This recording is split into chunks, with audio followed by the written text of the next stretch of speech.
Is there any way you see of the gap being closed with Leinster? It just seems so powerful again today.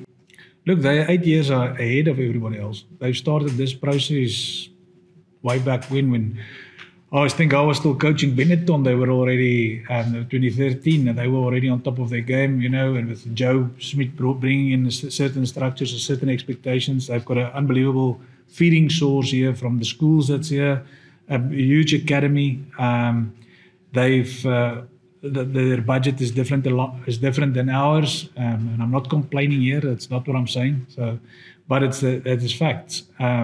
So yes, they are way years ahead of the rest of URC teams. So I think I would have thought in the last 3 years we did well to starting to close the gap. If you look where we started, what's still needed.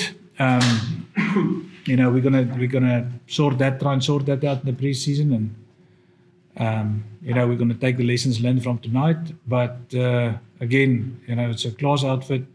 They've got a big squad that they can rotate often, and their internationals stay fresh. So they've got some important ingredients to step up in important games.